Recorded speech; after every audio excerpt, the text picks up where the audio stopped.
வணக்கம் மக்களே, நல்லா இருப்பீங்கன்னு நினைக்கிறேன். இன்னைக்கு வாழ்க்கை பயணத்தில் நாள் 40. இன்னைக்கு மார்னிங் எழுந்ததும் பக்காவாக ஒரு இளநீரை குடிச்சு முடிச்சாச்சு. அதுக்கப்புறமா இன்னைக்கு சண்டே வந்து நம்மளுக்கு மார்னிங் கிளாஸ் இருக்குது. ஆனால் இன்னைக்கு நமக்கு உடம்பு சரியில்லை, கிளாஸ் போகல. அதுக்கப்புறமா எங்கள் அம்மா அழகாக ஊட்டி விட்டாங்க சாப்பாடு. சாப்பிட்டு முடிச்சோடனே நல்லா குளிச்சுட்டு மூஞ்சிக்கெல்லாம் க்ரீம் போட்டு பக்காவாக ரெடி ஆயிடுச்சு. எங்கே போகிறோம்னு பார்த்தா கிளாஸுக்கு தான் போகிறோம். ஏன்னா மார்னிங்லேருந்து போகாதனால ஈவினிங் கொஞ்சம் போய் எட்டு பார்த்துட்டு வரலான்னு போகணும். போக சொல்ல பசங்க நல்லாவே ஆடிட்டு இருந்தாங்க. அதுக்கப்புறமா கிளாஸும் முடிஞ்சுது. கிளாஸே ஒரு 6 மணிக்கு தான் முடிஞ்சது. ஆனால் இந்த பொண்ணு லஞ்சே அப்போ தான் சாப்பிட்றா.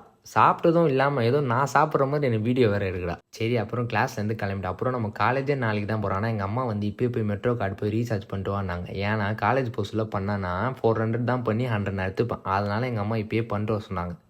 எப்படியோ போய் அந்த 100 ருபீஸ். சரி, அதெல்லாம் விடுங்க. அதுக்கப்புறமா நான் உங்களுக்கு எவ்வளோ பெரிய ரைடுன்னு உங்களுக்கு தெரியாதீங்க. பாருங்கள், ஒரு கையில் கூட நான் அவ்வளோ டிராஃபிக்கில் பக்காவாக ஓட்டுவேன். அப்புறம் வீட்டுக்கு வந்தோடனே யாரும் இல்லை. அதனால் கொஞ்சம் ப்ராக்டிஸ் பண்ண ஒரு முடிவு எடுத்தேன். ஆனால் நம்மளுக்கு உடம்பு கண்டிஷனில் பண்ண முடியல. அப்புறம் நம்ம அம்மா வந்து பிக்கப் பண்ண கால் பண்ணாங்க. அவங்களையும் பக்காவாக பிக்கப் பண்ணி வீட்டில் கொண்டு வந்து விட்டாச்சு. வீட்டுக்கு வந்து சீக்கிரமாகவே சாப்பிட்டு அந்தனால நம்ம அப்படியே முடிச்சாச்சு. இன்னொரு அற்புதமான வீடியோவில் சந்திக்கிற வரைக்கும் டாடா பாய்.